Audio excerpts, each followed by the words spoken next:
Welcome, Ejona. I'm so pleased to have you here. Hi, everyone. Thanks for having me, Dan. Oh, this is probably what, like the third or fourth or fifth time I that guess so. you've been on I on lost episode track. one. Yeah, well, you've been so amazing and interesting and have an incredible background. So naturally, when I launched AI Security University, you were one of the first people that I wanted to invite. If you aren't following Ejona, you got to follow her. One of my favorite people on the internet, on LinkedIn, regularly nominated for all of her great work as a cyber leader, as a thought leader, as a contributor. So please go check out Ejona. She's amazing. So, Ejona, I want to kick off with something really interesting that you mentioned, which is there's something like hot off the press, which is this Hugging Face incident that I don't even know what happened, but can you tell us like what's going on with this Hugging Face thing? Yeah, that's very fresh, actually. There was a recent breach at Hugging Face, and they host more than 45,000 AI Yeah. models. It's Yeah. pretty huge, and they recently announced that someone had breached into production environment and walked away with internal data sets and credentials, which is pretty wild. But the attacker was not a human; it was an AI agent, and the initial compromise was kind of like ordinary. So a poison data set made its way into the data processing pipeline, exploited a couple of remote code execution vulnerabilities, and gained execution on one of their worker systems.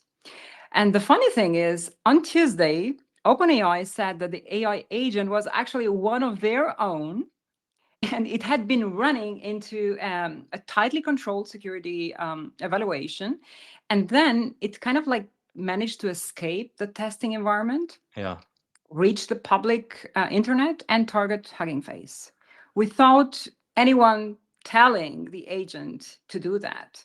So it has been given a task, an objective, and the AI agent will always find the most efficient way Yeah. to achieve the objective. Yeah. And in this case, it just figured out that it could hack Hugging Face. So Well, um, this is one of the most interesting things, and I know we're going to talk about it, which is like permission accumulation. Like if somebody accidentally gives me elevated permission, I won't even notice it until you know absolutely. until I stumble across. I'm like, oh, that actually worked, or that button wasn't highlighted before.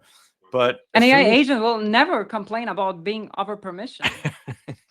exactly right. And actually posted the other day about a Fortune 50 company. This is CrowdStrike talked about this at RSA, where the CEO's agent wanted to carry out a task and then ran into a corporate policy guardrail. And then it just rewrote the policy so that it could then proceed and Exactly. do the thing. So let's step back. This Hugging Face thing is unbelievable. And Jitendra, looks like you've shared that. And Edward, yeah, this is exactly right. It was open AI being used in an attack. So we're starting to see AI just go rogue, not for maybe malicious reasons. It's just trying to do its thing, and it's doing It's things not we can't do. maliciously. It's basically that's not even a bug. It's a feature of higher intelligence. And we've seen other cases as well where AI agent went rogue. So Meta had an AI agent that exposed sensitive data by answering an internal question without proper access control just a couple of months ago. And another case involved an agent that fabricated over 4,000 fake users that they couldn't roll back. And there was also a very wild incident. They managed to delete a Replit database. So an AI Yeah. agent deleted the database, and then they hid it. Yeah. And they also it also claimed that it couldn't be restored, and That's it right. was wrong.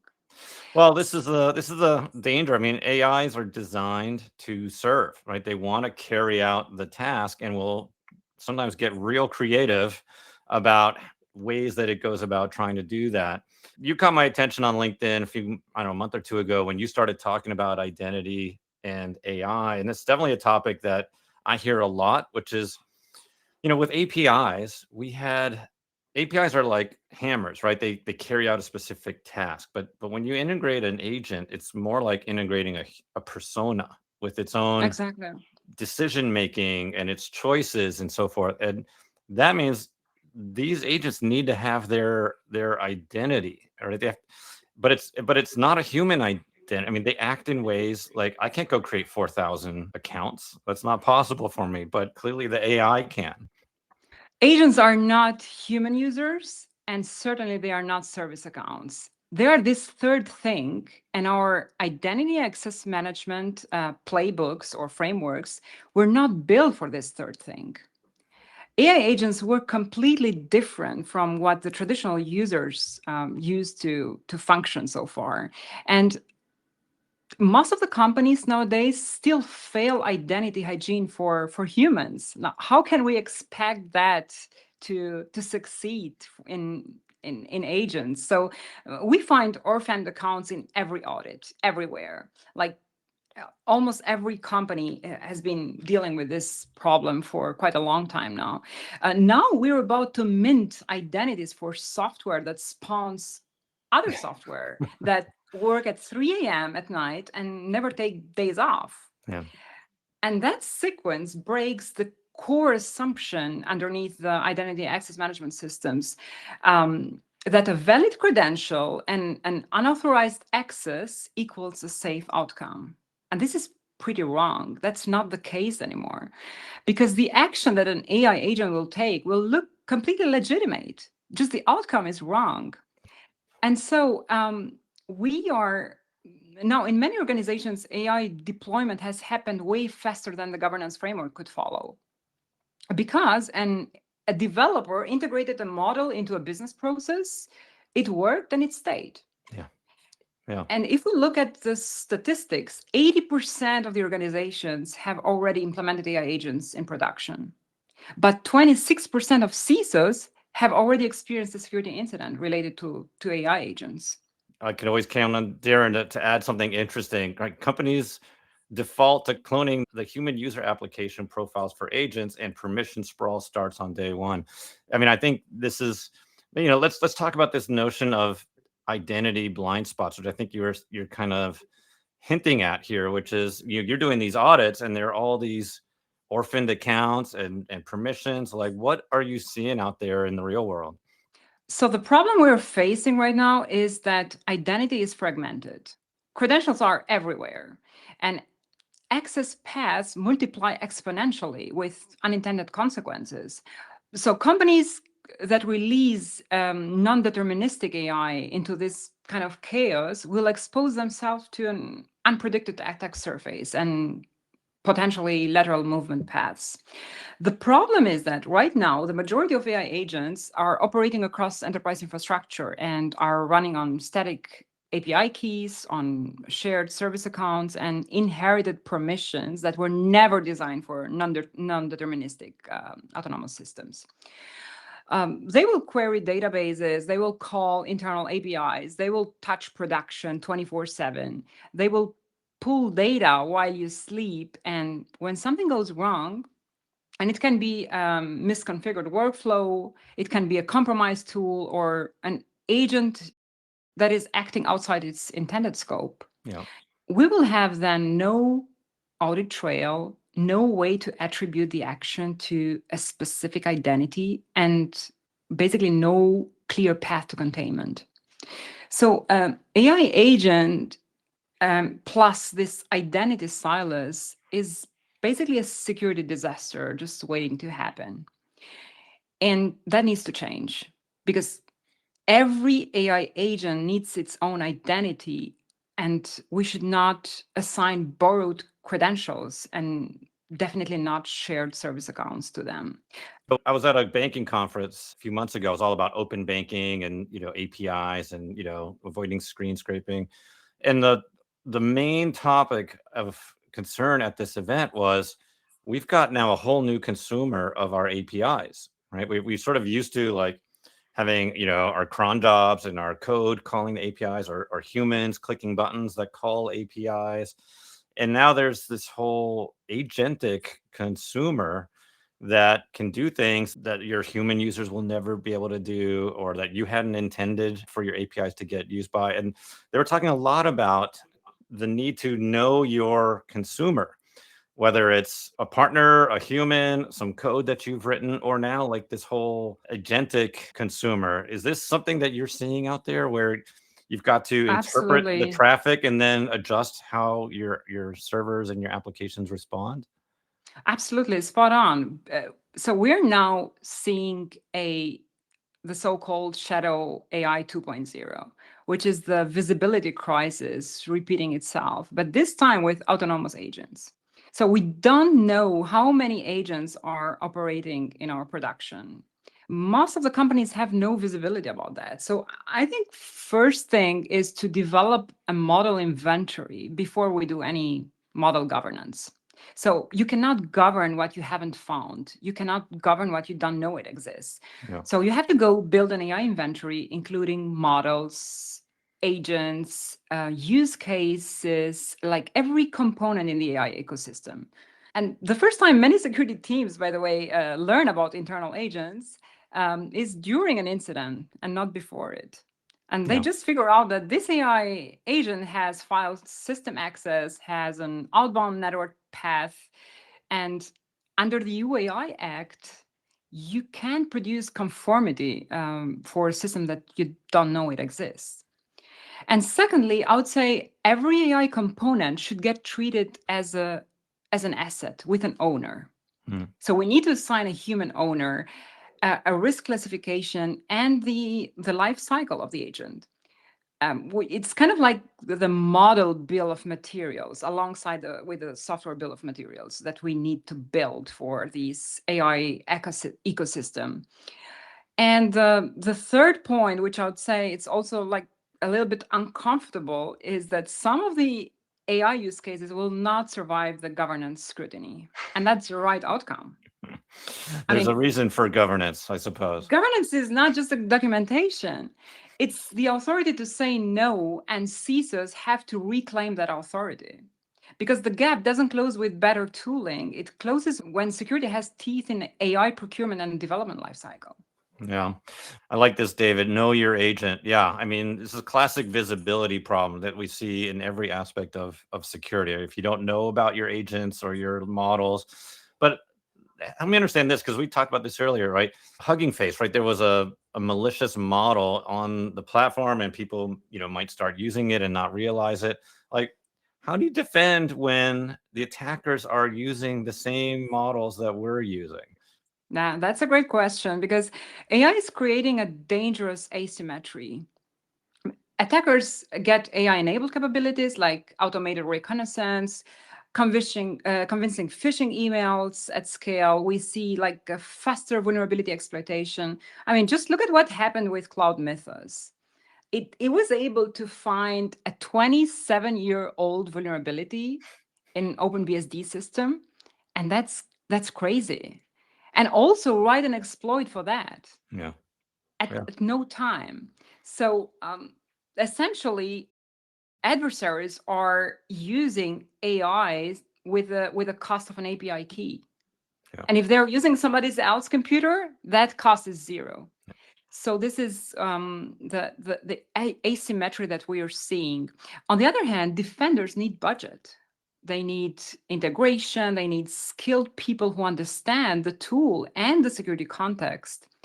And that asymmetry is widening the gap between the organizations that can defend themselves and those who can't.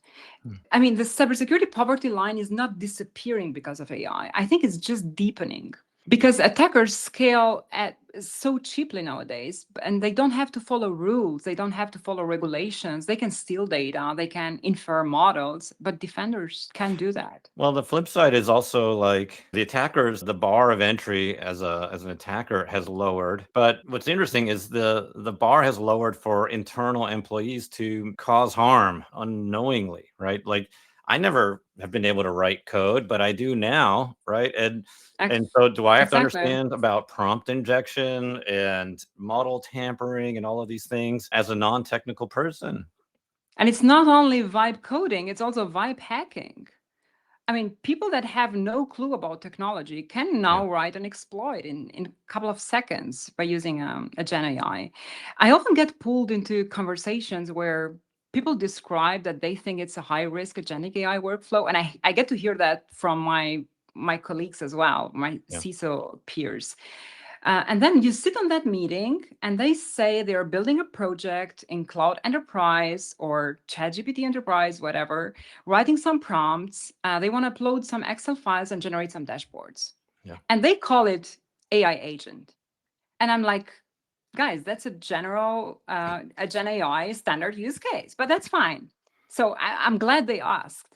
And then you get pulled in other meetings where people just say, we're using Gen AI for research. And then you dig a little deeper and you see that they're connecting AI agent to an ERP system or to other critical systems. Yeah. And they are giving it permission to read user emails, to interact with enterprise applications and take actions on their behalf. Yeah. And they still call it Gen AI.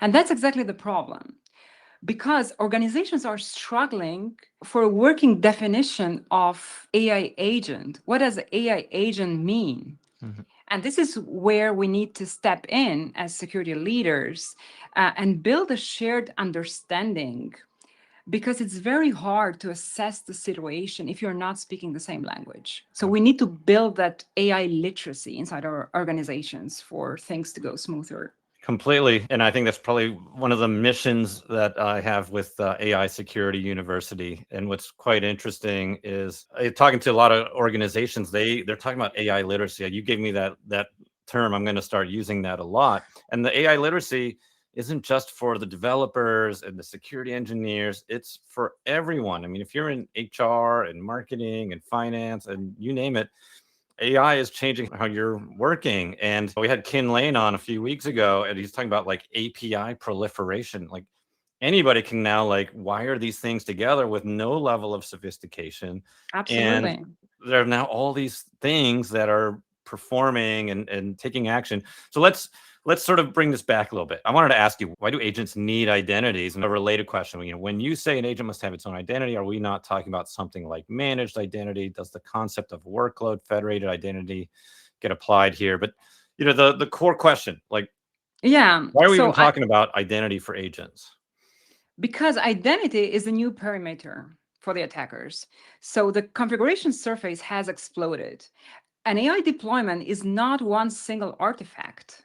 It's a model, it's a system prompt, it's a retrieval layer, or it's a guardrail policies. So it's basically like a bunch of stuff together, and it's a moving target.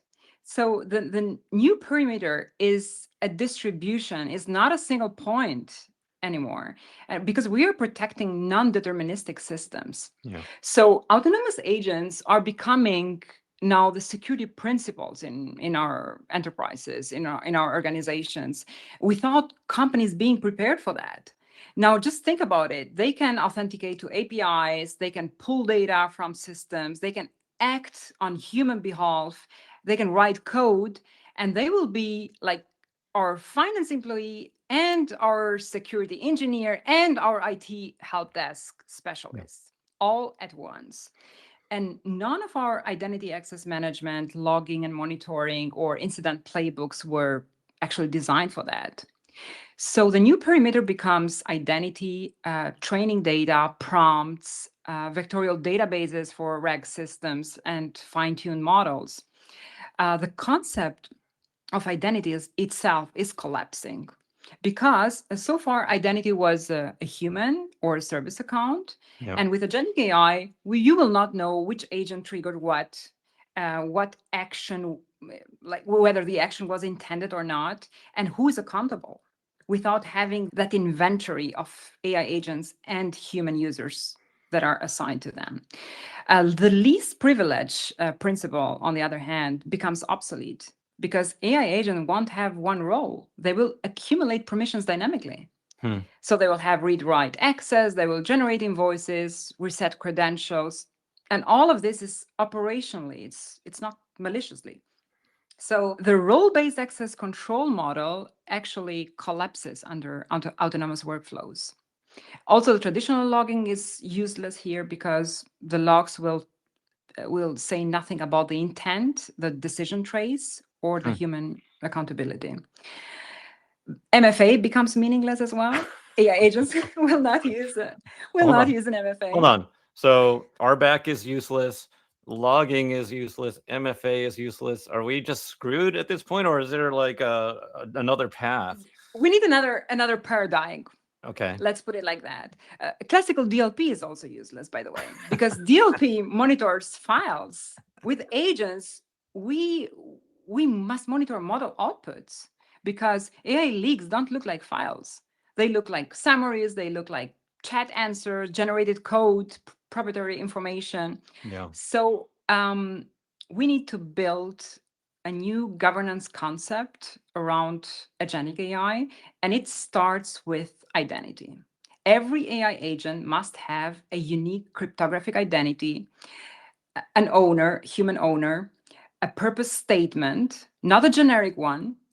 We really need to scope it down, explain what is not allowed, what is allowed, and what are the PII data points, because that's very important for GDPR, for all data privacy law. And also define a maximum, like a max scope definition and auto-expiry. AI agents should use these ephemeral keys that are scoped for that identity and explicitly delegated with a defined scope and duration.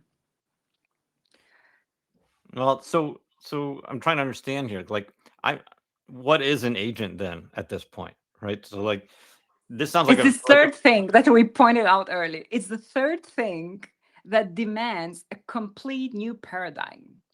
We cannot compare it with human accounts. It behaves differently. And that's also not a service account. So we need to build this blast radius controls around AI agents to contain the damage as soon as possible, as much as possible. And the only way is through this ephemeral keys, token lifecycle, capability scoping. And we need some real-time authority graphs, because as I pointed out, the role-based access control, the role metrics doesn't make sense anymore for AI agents.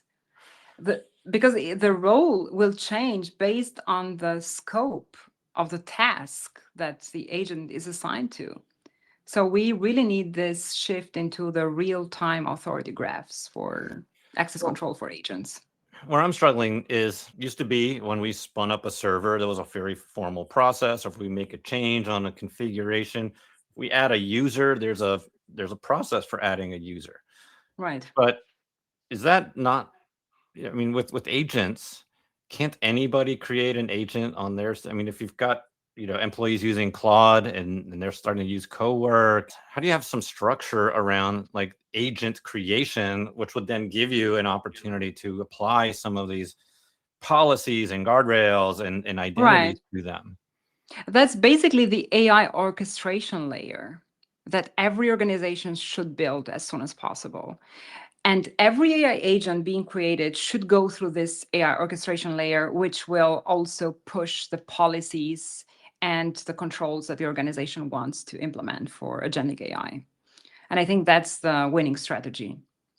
So does that mean like, do we need employees to have less freedom to spin up and create and build these AI workflows? Not really. I would say more like giving people a legitimate path to use AI.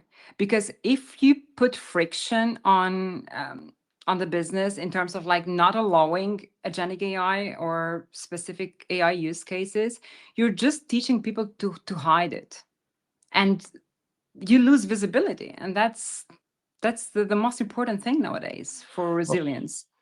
So we kind of like need to build this fast track approval with an AI orchestration layer, which is basically a technology supporting all these controls. Is there a way to roll out AI in a way to have these controls? Like I've worked at small companies where it's a little bit of a free for all, right? And all right, everyone, we've got Claude accounts, go have fun, do your own thing. And there isn't really like that control plane layer, right? And I'm sure there are AI GRC solutions out there, but like, what is the mechanism for enforcing controls when anyone can go and create these things? I mean, first of all, is awareness. Like, have Yeah. people on board and explain them how an agentic AI use case should work. And then we need to implement some additional controls, such as some network level controls in the proxy level to monitor AI usage, and also do ring fencing for applications like zero trust for apps that we don't want to allow inside the company, and for the traffic that we don't want to allow. So it's basically a mix of both. But I think I'm a big fan of AI literacy. Yeah. I'm really a big fan of explaining people why and how it should work, because Yep. they will buy in. If they understand, they will definitely buy in, and everything will be much easier. Totally agree there. I was talking to a Fortune 50 company, their cyber awareness team, and they're like, "Oh, it's cool. You've got these like, techie, MCP course and LLM course, but Right. we need courses for everyone, right? For the HR team, for the finance, marketing, you name it, right? Because these organizations are embracing AI, and they're wanting their employees to be more efficient and more effective and smarter and all of these things. But we've And got they'll to be the do ones who will build agents, basically. So exactly. AI agents will not be built by tech teams. Of That's course, right. they will be built by tech teams as well. But I mean, everyone can create an AI agent and just spin it up overnight. Yeah, absolutely. And hear from Buddha, is orchestration harness Yes, for AI? that's the right term. Is it? All right, That's explain. the right I term. don't Yeah, understand Buddha's comment. scaffolding What do you and harness. what are we talking about here? So it's basically we need to build a layer where every control that we want to implement for agentic AI is already present in that layer. And every AI use case that will be implemented inside the company, inside the organization, will go through that AI orchestration layer so that it gets all the policies Hmm. and nothing goes without scrutiny of security and governance. Yeah, I just wanted to point out that a very important component is also a kill switch architecture that we have to build for AI agents. And that's also something that EU AI Act mandates. So if an agent escalates privileges or acts outside purpose or just shows anomaly patterns, it must be instantly disabled across the estate. And Hmm. that's non-negotiable. So we need to build that kill switch architecture. And also the risk register. The risk management does not change itself, but the risk source does. And now in our risk registers, we have to factor in risk arising from autonomous agents, Mhm. including the scope of authority, the potential impact if the authority is misused or failed or compromised. And on top of that, we also need to build a semantic layer into the existing DLP systems, data leak prevention, because we need Yeah. to understand what the data means and not just where a file is stored. Yeah. As I said, we're not dealing with files anymore. We're dealing with summaries, with code, with reconstructed Yeah. sensitive information. So all these controls will be necessary. We talk about the kill switch, and if something goes rogue or off the rails, that not only you kill it, but that you detect it in the first place. And that example that I opened with, where that CEO's agent rewrote company policy and then did a bunch of stuff that it shouldn't do. No one know. There was no alert. There was no sim, flashing Right. light or anything. It was actually somebody just stumbled across it and noticed, like, hey, wait, that's not the policy that we had yesterday, right? So there's got to be some layer of detection and monitoring, don't you think? Yeah, absolutely. We will have to integrate AI use cases into our EDR, XDR, NDR systems in order to have more visibility. And for some use cases, it should be human in the loop, Yeah, yeah. especially for critical use cases. You've sort of teed up a question I want to ask, right? So where do you draw that line where for human in the loop or things like that? Like, what are the things that you just won't let an agent do? Where does that line live? Yeah, so basically security leaders are being asked to approve agentic AI use cases that didn't exist a couple of months ago. So everything is new. And we're dealing with this situation now where saying no to this request will just produce shadow adoption, will not help much, and will have zero visibility. But on the other hand, saying yes without the controls in place will just produce material risk and more incidents. And this is kind of like difficult for us as CISOs. So I believe our job is to give people this legitimate path to use agentic AI. I personally prefer not to say no.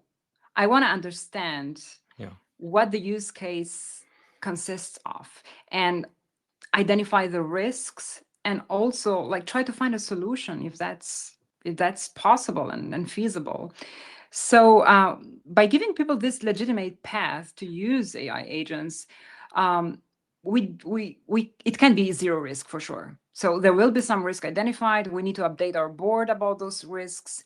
And this way, we make sure that the business moves around our terms, moves on with the security terms and not against us. Because otherwise, we will just lose that battle and it's impossible. So to get back to your question, I wouldn't trust AI agents anything where the failure is irreversible or touches human safety. An agent can recommend a critical change, or it can basically advise us what to do. But for these critical use cases, I wouldn't let an AI agent take the action.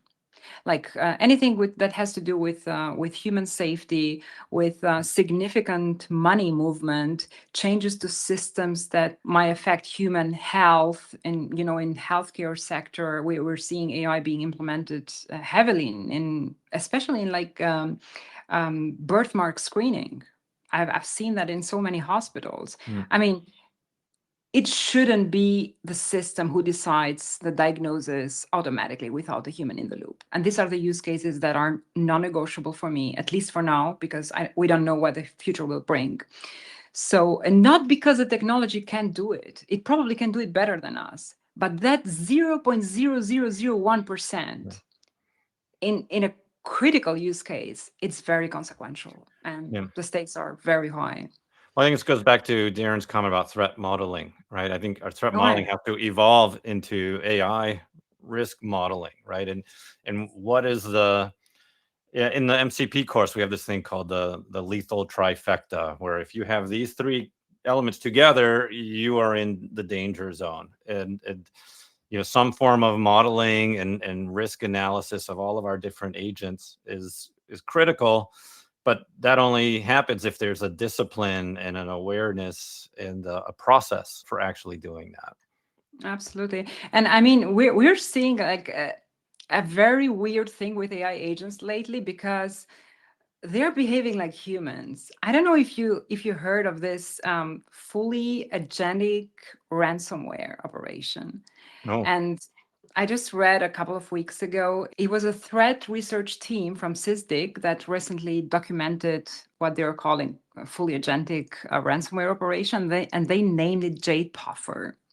So what it did, it was an LLM, not a human on a keyboard, but the model itself broke into an internet-facing Langflow instance through an unpatched vulnerability.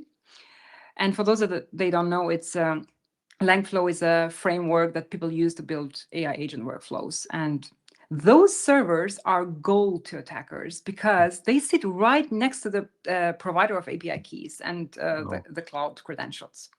So that's the whole thing I keep making. The whole point is about AI adjacent box is often the box holding the crown jewels. And people stand it up fast with no network control. That's why attackers love it. So this one got harvested for secrets across dozens of categories in parallel. And the agent pivoted to the real target, which was a production database. They encrypted it and dropped a ransom note. Oh, no kidding. That's pretty wild. Yeah. So we see two interesting points here. First is speed. At one point, the attacker tried to log in, it failed, and the agent diagnosed the root cause and shipped the correct fix in 31 seconds. I guess no human can read an error, figure it out, and write the corrective code and deploy it in 31 seconds. It's just impossible. So that's a new clock speed we're defending against, unfortunately. This is... Yeah, that's amazing. I mean, we are seeing attackers using it. There was an incident I posted about from Ian Carroll where he found a flaw, but he couldn't exploit it because there were firewall rules in the way. Right. And then he, rather than try to figure it out himself, he just threw one of the LLMs at it. I don't remember if it was ChatGPT or what. And it found a way to bypass the web app firewall rules. It figured it out, and then he was able to carry out his exploit.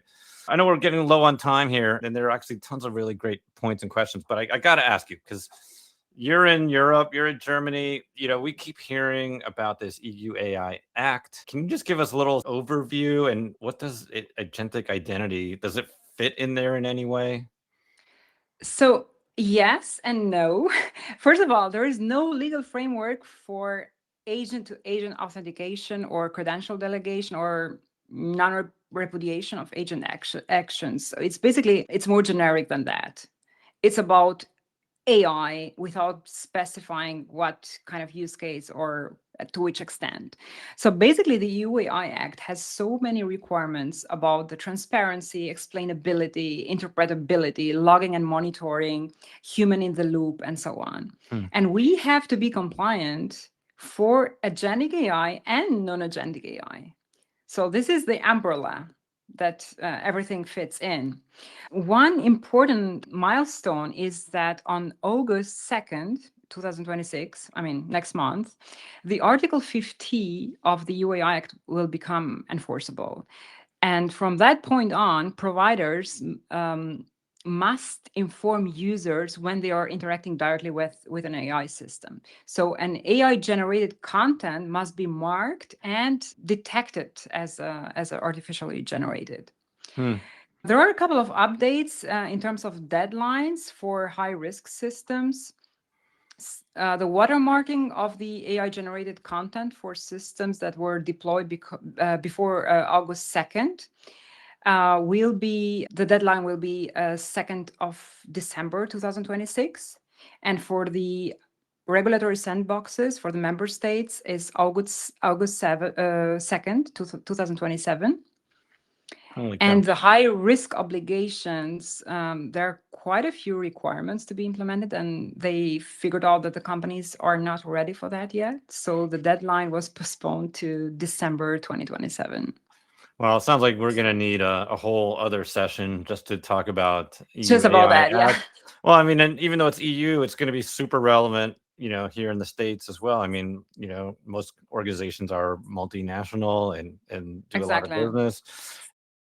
Yeah. And honestly, it's a very good foundation. Is it well designed? Good start. I mean, it can sound like a little bit aggressive for some companies that are not ready for that because of the size of the company, because of the capacity they have, but it's a must if we want to promote safety and secure AI systems. Well, let's have one last question here before we wrap up. And this comes from Joe, and I think it's quite relevant. Good way for us to end. So really solving agentic identity amounts to saying no. So an agile approach should be used to demonstrate incremental awareness and progress as you increase AI literacy and AI security literacy in your board, leadership team, employees, and business ecosystem. I'm curious what your take is on that. I mean, saying no never feels like that should be the answer here, but that's not a go. Yeah. That's absolutely spot on, Joe. So I'm a big fan of building AI literacy, building awareness, and also keeping board informed of the related risks. I remember I was in a call with Fortune 500 CISOs, and there were also CISOs from big AI players in the market. And somebody asked the question, it was like, how can I update my board about the mythos or about like the recent ChatGPT models that are very highly capable to develop an exploit without panicking the board? And the answer was the board has to be panicked. We have to be honest. Like, we need to build this transparency and the culture of being honest on what's going on with the threat landscape in order to help the company and the organization stay secure. I mean, if we don't have these honest conversations, we will not be ready for what's coming. You are a chief security officer yourself, and I've seen this dynamic a lot where I'll talk to chief security officer and they'll say, listen, I listen to my team and my people, and they're the ones that I rely on to alert me, inform me, keep me updated.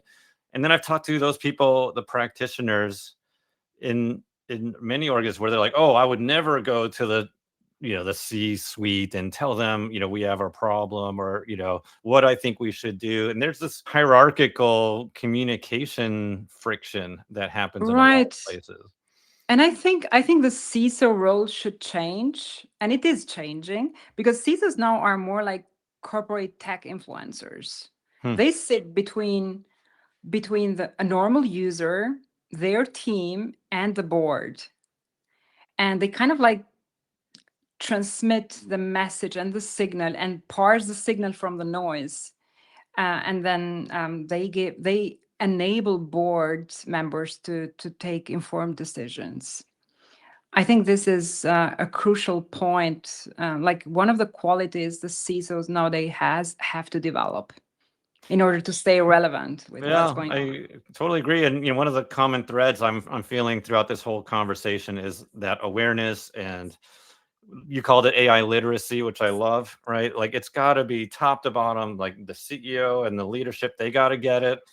The people at every level of the company, they need to understand it. I mean, this training and awareness is not siloed. It's got to go across to everybody.